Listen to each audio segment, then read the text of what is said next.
uncertainty of the last year made you a little bit more concerned about your finances? It has me. And if so, you may want to consider building an emergency fund. In this video, I'll talk through why I save in an emergency pot and how it can really help when things don't quite go as planned. We'll cover what an emergency pot is and the 3 different reasons why I use one. So feel free to skip about the video if there is one that resonates more with you. So let's start off with just a little bit of a quick insight on what is an emergency pot. So an emergency pot is essentially a bucket of savings that has enough money in it to keep you going if things become uncertain, like if your income becomes destabilized. And I prioritize building this pot before saving for other big things that I might want, like a new TV or a new car. And ideally, you'd also want to keep the pot separate from your other savings. So it's not just there for me to dip into for random things that I might want. The amount that I have in my pot keeps me going for about 3 months worth of living expenses if I find myself out of a job or my income drops for whatever reason. Now, we're not going to be able to build this pot up overnight. It's something that we're going to have to build up over time, which is why I prioritize building this pot up to make sure I have that 3-month limit, as opposed to spending money on big things that can potentially wait. And if you're just starting your life out in the world of work, this is kind of quite an important thing to do, because it will really help you to get on track in being financially independent and get you in the habit of really being sensible with your money. It definitely has for me, for sure. And it's really important to kind of be realistic about what the amount is that you have in this pot. So, rent and bills are obviously a part of my pot, but so is kind of the average amount that I spend on food and other essentials like clothes or commuting costs, even though there's a bit less of that at the moment. I also budget for, having fun, treat myself every now and then. As you've got to enjoy the good times, right? But my rule of thumb is that before I save for that fancy new holiday that I go on, or that 14-inch new MacBook Pro later this year, come on Apple, or another sizable purchase, then I should be adding to my emergency fund until I at least reach the 3-month mark of where I'd be out of work. I would have that buffer. And then once I can feel comfortable that if things go wrong, I've got that buffer to get myself back on my feet without having to get financial support from the bank of mum and dad or the bank overdraft or some government help. Cool, so hopefully that gives a bit of insight into what an emergency pot is. And the number 1 reason why I use an emergency pot is in case my income becomes uncertain. And you never know why you might need an emergency pot to keep you afloat due to economic conditions that are completely out of our control. So for example, I'd already saved an emergency pot prior to COVID-19, but the last year kind of really highlighted how uncertain things can become, and a job or a career or an industry that may seem like it's quite a secure industry can be completely turned upside down. And according to the ONS, the Office for National Statistics in the UK, just to give some context to this, borrowing in the UK last year between April and November was 4 times the amount that was borrowed in the whole of the 19 to 2020 financial year.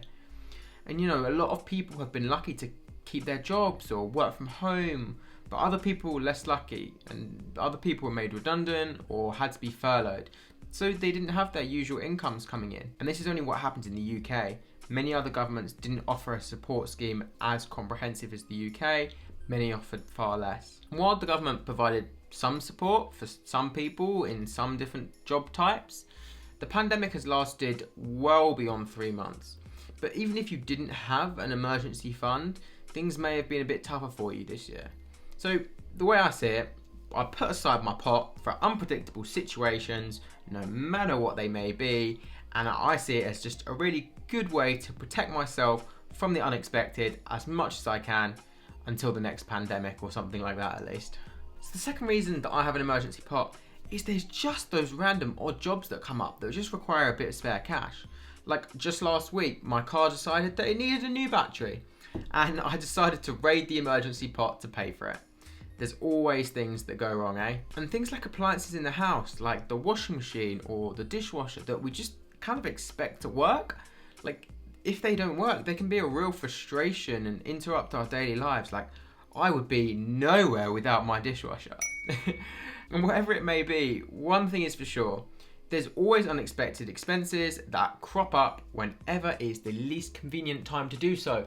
So the pot is perfect in times like these. Alright, and the third and final reason why I use an emergency pot is actually for a bit of a non-emergency, but it's kind of still in the spirit of providing a buffer. So a really good example here, last year a good friend of mine decided to quit her job because she found a new one, and she was able to do so because she had that emergency pot of savings that she kind of used for that transition between one job to another.